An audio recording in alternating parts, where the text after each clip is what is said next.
Lucas. Pueden ir conmigo a buscarla, Evangelio de Lucas capítulo 23. A partir del versículo 32. Y dice así, vamos a leerla otra vez, para familiarizarnos con ella mucho más. Llevaban también con él a otros dos, que eran malhechores para ser muertos. Y cuando llegaron al lugar llamado de la Calavera, le crucificaron allí, y a los malhechores uno a la derecha y otro a la izquierda. Y Jesús decía, Padre, perdónalos porque no saben lo que hacen.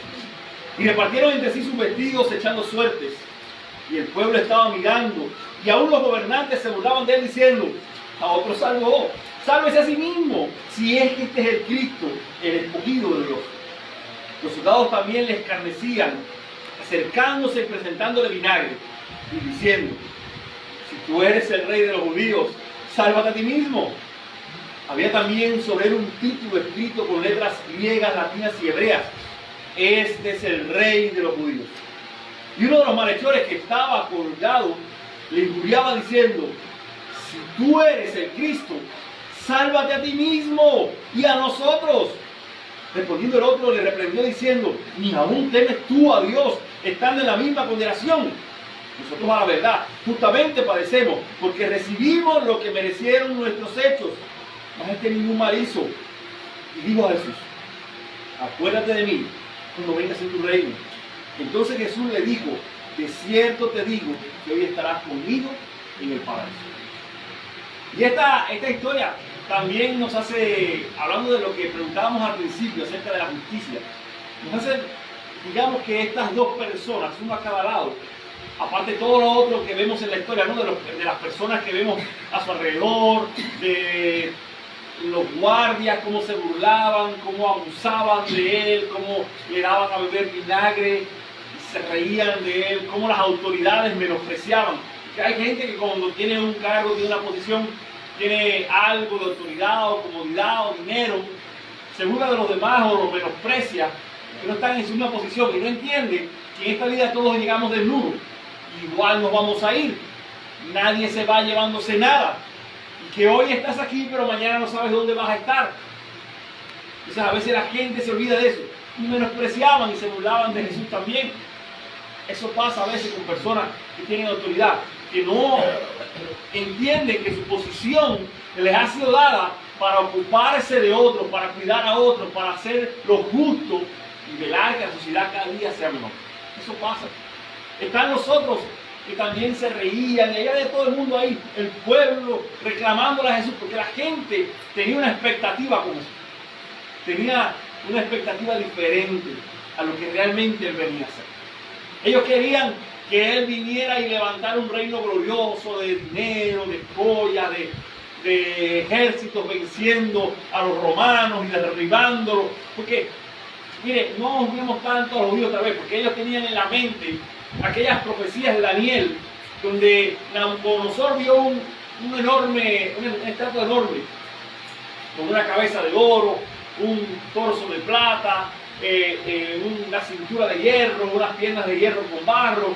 Y hay una profecía que habla acerca de los reinos que irían viniendo. Babilonia sería la cabeza de oro, después los persas, después los griegos, y los últimos serían los romanos, que después sería el último imperio antes que viniera el Hijo de Dios, los derribara, los destruyera y estableciera su reino y su gobierno.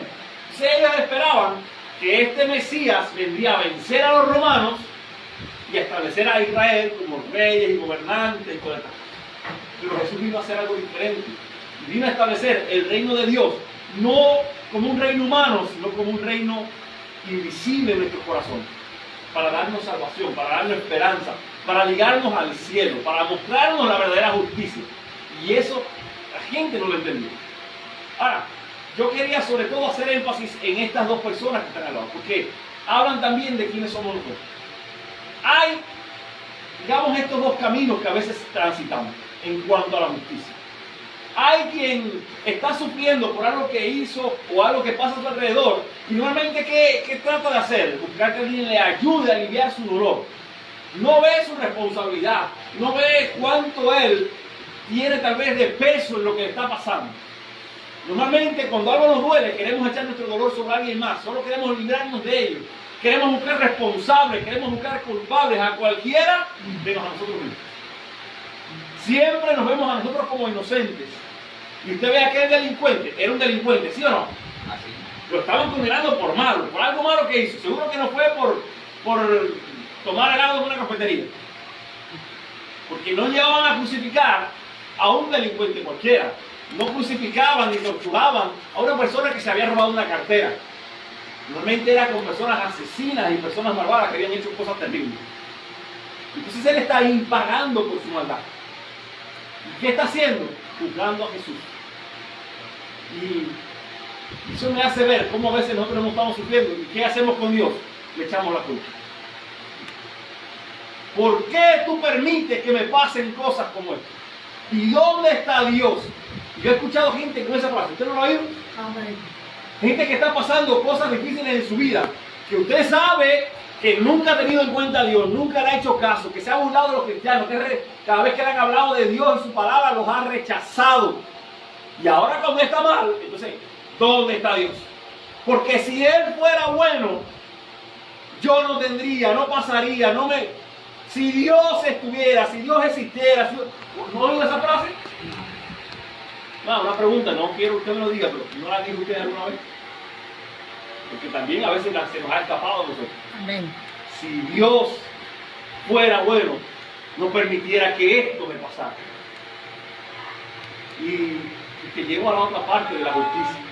Y cuando tú has hecho mal, cuando tú has ofendido, has engañado, has defraudado, has mentido, has herido, has traicionado, porque que yo sepa, los ángeles están en el cielo. Cada persona que camina por esta tierra ha cometido errores, ha fallado, ha pecado, ha defraudado, ha herido a otras personas, ha lanzado una palabra que ha causado dolor. Algo hemos hecho.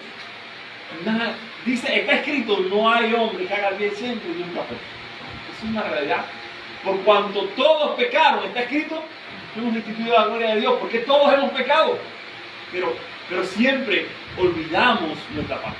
Y ahora usted ve el fin, la diferencia entre la vida de estos dos hombres.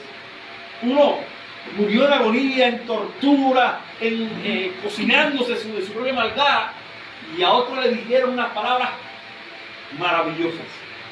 Hoy estarás conmigo en el paraíso. Qué maravilloso saber eso.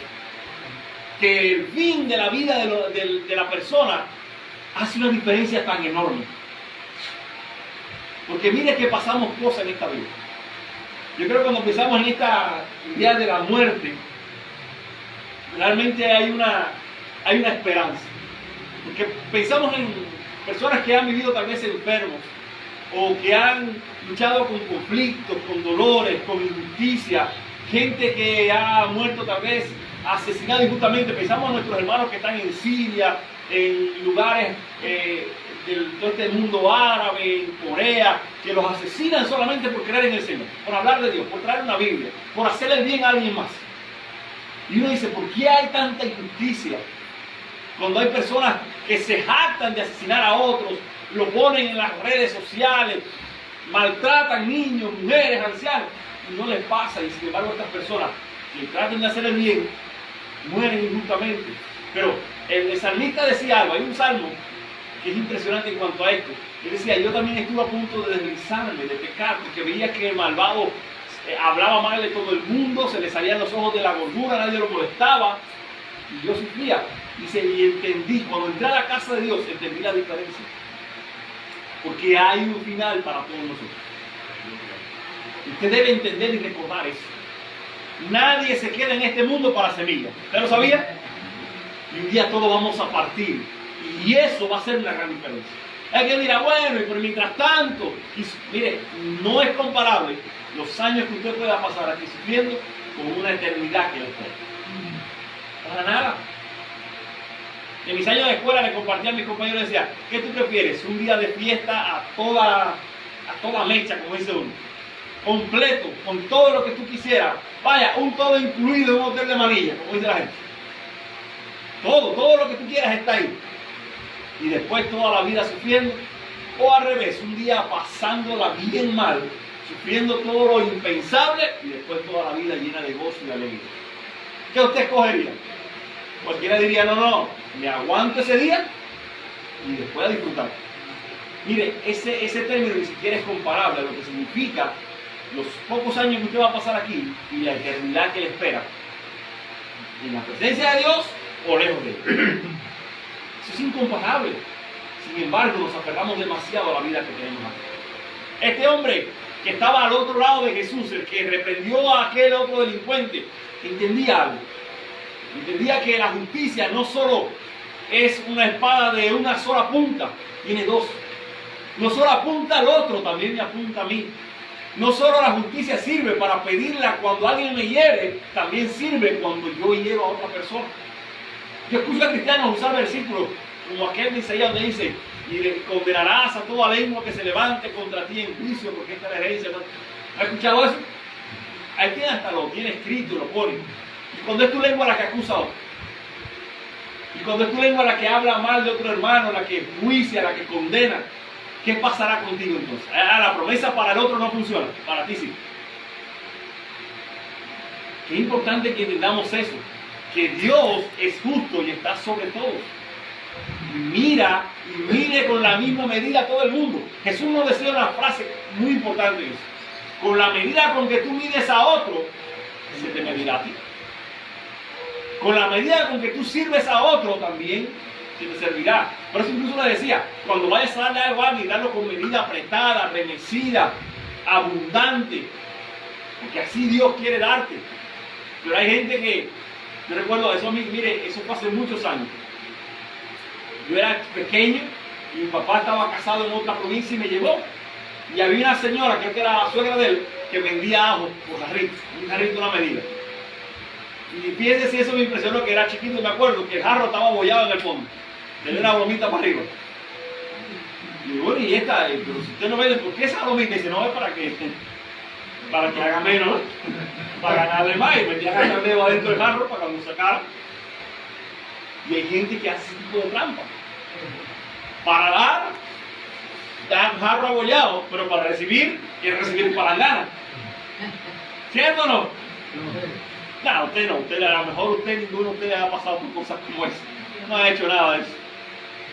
Pero piense, yo quisiera que hoy nos fuéramos, al menos ahora pensar un momento, ¿en qué lado de Jesús estaríamos? En aquel que reconoce su falta, reconoce su incapacidad, su error, su pecado, y reconoce que no merece la gracia y la bondad de Dios, que necesita perdón, ayuda, socorro, que él también se ha equivocado y que muchas de las cosas malas que le están pasando son la consecuencia de su error, de no escuchar a Dios, de no tenerle en cuenta, de hacer las cosas a su manera, porque sí, porque yo digo, porque es lo que me gusta, lo que me place, lo que me da deseo. Pues está en el otro lado de la cruz como aquel que le dice a Dios, si tú fueras bueno, no me dejaras pasar por él. Es como el que se tira, se parte una pierna y después echa la culpa a Dios de que le duele. ¿Y para qué te tiraste?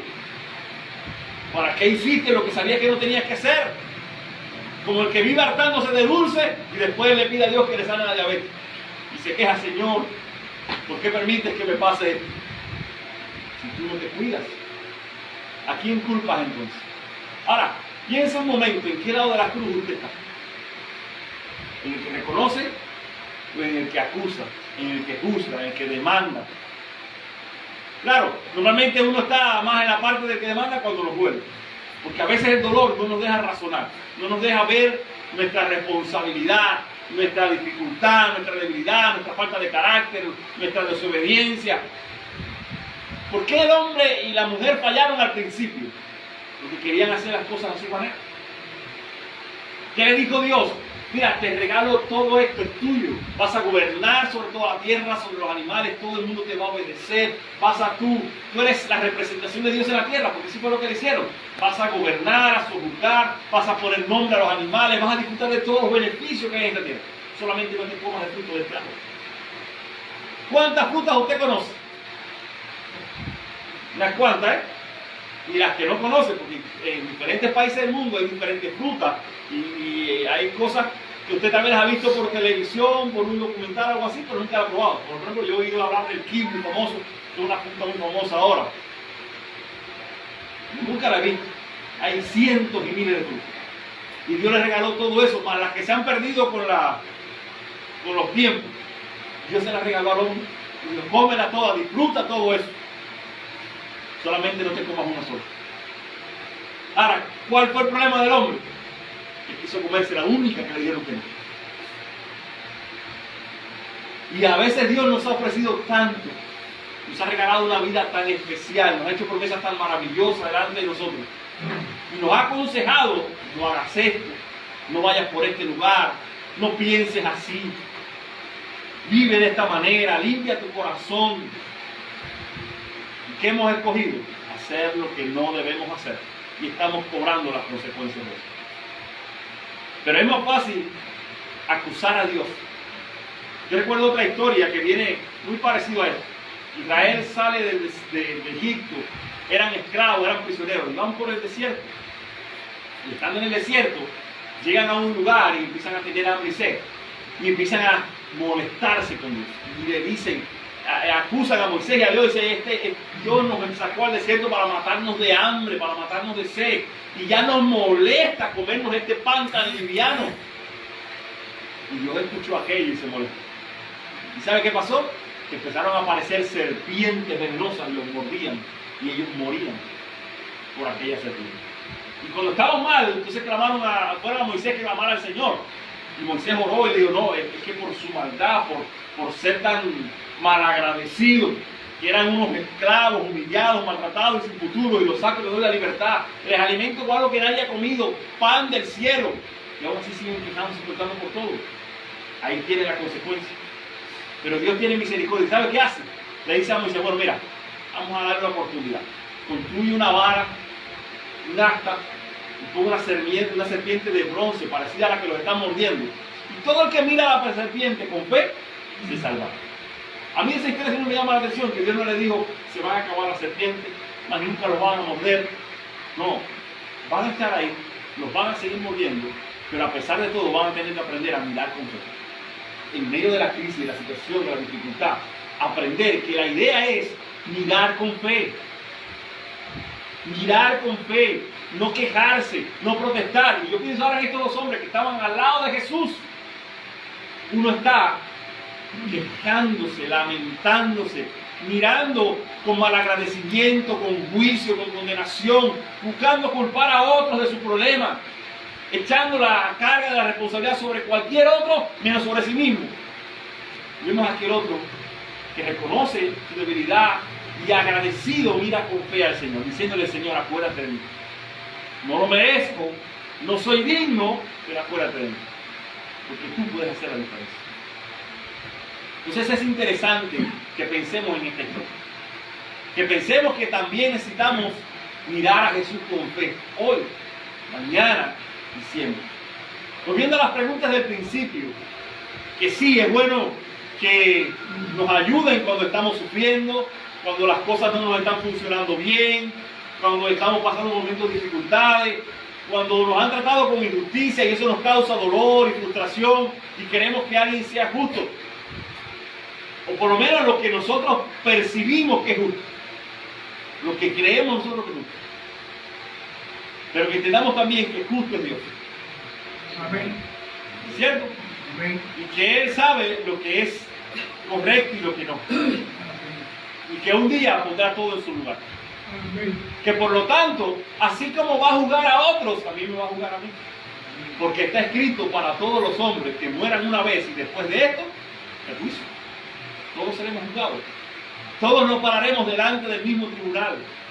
Por lo tanto, yo creo que lo más importante es que nos paremos a limpiar nuestro corazón, a ocuparnos de nosotros mismos, a procurar ser nosotros agradables a Dios. Porque ¿qué vamos a andar? Mostrando la suciedad de otros y la nuestra. O como decía el refrán que usamos en Cuba, tirando piedras sobre el tejado de otro y el de nosotros es de vidrio. ¿Qué nos puede pasar?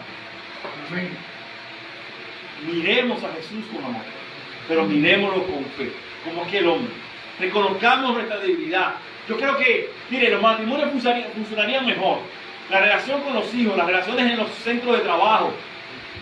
Seríamos mejores vecinos, mejores cristianos, si en vez de estar buscando el defecto de otro, miráramos el nuestro y lo arregláramos. Si pensáramos como Jesús dijo, no mires la paja del ojo ajeno cuando el tuyo tiene una viga. ¿Has escuchado esa frase?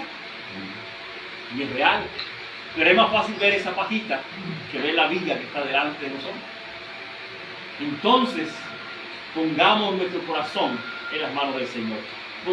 Expongamos nuestro corazón al juicio, al escrutinio, al análisis de Dios y dejemos que Él nos muestre qué arreglar dentro de nosotros. Eso te va a sanar, eso te va a liberar. Vas a dejar de estar sufriendo por lo que otros te hacen para deleitarte en lo que Dios va a hacer dentro de ti. En la gracia, en el amor de Dios. Termino con otra historia de la Biblia. Un día estaba Jesús en casa de un hombre llamado Simón. Este hombre era fariseo, era una persona importante. Y él está reunido con sus amistades, con su gente de alcurnia ahí, comiendo. Invitaron a Jesús porque era el predicador de fama, el del momento. Y están sentados a la mesa. Y la mesa de aquel tiempo no era como ahora, que tenemos sillas, taburetes y nos sentamos ahí. Sino que era una mesita bajita en el centro. Y la gente se sentaba ahí en el piso, en almohadones, ponía los pies para afuera y se recostaba y ahí comía y ahí compartía unos con otros. Comían con las manos muchas cosas. No era como ahora. Y en esa situación de tener los pies para afuera y todos sentados a la mesa, aparece una mujer que el barrio la conocía muy bien, que la gente del pueblo la conocía, porque dicen, lo que nos dicen de ella, que era una mujer pecadora. Ahora, cuando usted le habla de una mujer pecadora, ¿qué piensa normalmente? Una mujer contenta, ¿no? De vida alegre, de cintura movediza, ¿cierto? Pero no sabemos cuál era la mujer pecadora a que se refiere, porque el pecado no es solamente pecado sexual. A lo mejor era una mujer chismosa, que vivía pendiente de la vida de todo el mundo, menos la de ella. A lo mejor era envidiosa, codiciosa de las cosas ajenas, se metía en problemas, robaba. Todo eso es pecado. Llena de odio, de rencores, de rencilla. Eso también es pecado y está mal. Lo que sí sabemos es que era una mujer pecadora. Y la gente la conocía. Y la gente lo sabía. Pero esta mujer pecadora no vino a juzgar o a culpar a Jesús, a decirle, ¿por qué no hace que la gente me trate bien? No, ella vino y se tiró a los pies de Jesús. A esos pies que estaban ahí hacia afuera. Se tiró de rodillas, lloraba, limpiaba los pies de Jesús con sus lágrimas, los secaba con sus cabellos, se humillaba llorando. Claro, eso armó un revuelo. Y el hombre de la casa empezaron a decirse entre ellos, si este supiera quién es ella, no se dejaban ni tocar por ella. Y Jesús les dijo a esas personas que escuchaban, ¿quién? Hay un hombre que tiene dos personas que le deben. Uno debe 500,000 y el otro le debe solo 50. Y a los dos le perdonó la deuda. ¿Quién le amará más? No, el que debía mucho. Claro. A quien más se le perdona, más ama. Por eso esta mujer recibe amor y perdón de pecados, porque se le ha perdonado mucho y ama mucho. En cambio a ti parece que no te ha perdonado nada, ¿no? Y esa historia tal vez también nos revuelca, nos tiene a nosotros presente en el sentido de que aprendemos a amar mejor a Jesús cuando reconocemos cuánta gracia hemos recibido de parte de Él. Cuánto hemos sido perdonados, cuánta ha sido su bondad, cuánto nos ha pasado por alto. Yo soy testigo de cuánto Dios me ha tenido que perdonar a mí. Amén. Yo no me puedo jactar delante de otro. A mí me cuesta condenar a alguien porque yo sé cuánto Dios me ha perdonado. Cuántas veces yo he repetido el mismo error. A lo mejor usted no, usted es un ángel del Señor que no se equivoca. Pero yo sí he cometido errores y lo he repetido y una y otra vez. Y he visto a Dios perdonarme una y otra vez. Y entonces, ¿cómo ahora me voy a levantar tan fácil a condenar, a acusar, a juzgar, a herir, a aplastar, a dañar a otros? Si yo no he recibido eso de parte del Señor. Por eso, cuando Dios habla del verdadero ayuno, dice, cuando quites de ti, de medio de ti, el dedo acusador y aprendas a compartir tu pan con el ambiente. Eso es ayunar de verdad. Más que matarte de hambre y tirarte al suelo gritando y orando y pidiendo, es tener un corazón como el corazón de Dios. Amén. David era una gente que hizo cosas mal hechas, pero tenía un corazón conforme al corazón de Dios. Así que pensando en estos dos hombres que están ahí al lado de Jesús en la cruz, Dios espera de nosotros que tengamos un corazón semejante a él. Que aceptemos y reconozcamos nuestros errores, que pidamos perdón, que nos humillemos en su presencia, que busquemos su gracia y su bondad, que hagamos esto, que dejemos de estar juzgando, pidiendo culpables, pidiendo cabeza rodar y diciéndole al Señor: Padre, si tú fueras bueno, no me estuvieran haciendo esto o aquello. No sé, que yo tampoco soy tan bueno. Perdóname, porque yo también me he equivocado. Y gracias por tú derramar tu gracia y tu misericordia sobre mí. Mira, tal vez te han engañado, a mí también me lo han hecho. Te han robado, te han defraudado, has ayudado a alguien, le has prestado algo y se fue y no te lo pagó. Todos nos han hecho cosas semejantes. Pero guardar rencor, odiar, esperar juicio y condena sobre otro, no te va a hacer sentir mejor a ti. Eso te va a ensuciar más el corazón. Eso te va a herir, te va a hundir junto con esa persona que estás condenando. ¿Qué hace el Señor? Mire la frase de Jesús estando en la cruz, crucificado injustamente. ¿Alguien recuerda lo que Jesús dijo? Padre, perdónalos, porque no saben lo que hacen. Padre, perdónalos. ¿A quién? A los que le están clavando y hiriendo, a los que se están burlando de su dolor, de su sufrimiento. No sé si usted se ha visto una vez como él, pero Jesús estaba allí casi desnudo, humillado. Le habían dado una entrada a palo como usted nunca se le han dado. Le habían dado tantos latigazos que se le veían las costillas, los órganos internos, porque le habían destrozado la piel. El polvo se había caído varias veces en el suelo. El polvo ese calizo le estaba quemando las heridas. Estaba colgado en una cruz asfixiándose. Y además sufriendo el dolor de todo aquello. Y la gente se reía de él. ¿Y qué decía él?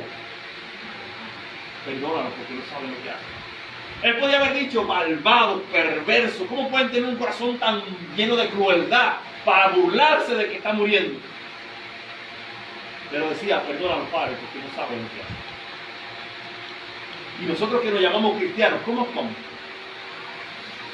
Como el que está al lado y dice: Señor, sálvalo. O como el que dice: yo sé que merezco lo que estoy sufriendo, pero acuérdate de mí y ten misericordia. Dios no se olvida de los suyos. Dios es Dios justo y pone todo en su lugar, en su momento, pero quiere sobre todas las cosas que tengamos un corazón limpio para Él, sano, un corazón perdonador, un corazón lleno de paz, un corazón que también pueda decir: de aquellos que te hirieron, que te defraudaron, que te trataron con injusticia, perdónalo, Señor, porque no saben lo que hacen. Si Dios está con nosotros, ¿quién contra nosotros? El proverbio dice: 7 veces cae el justo y volverá a levantarse, porque Dios está con él. Y aunque te roben, te engañen, te defrauden, te quiten, te hieran, Dios sigue estando ahí y sigue siendo capaz de prosperarte, de bendecirte, de sanarte, de ayudarte, de consolarte, de llevarte en sus brazos. Él sigue siendo Dios, Él lo hará.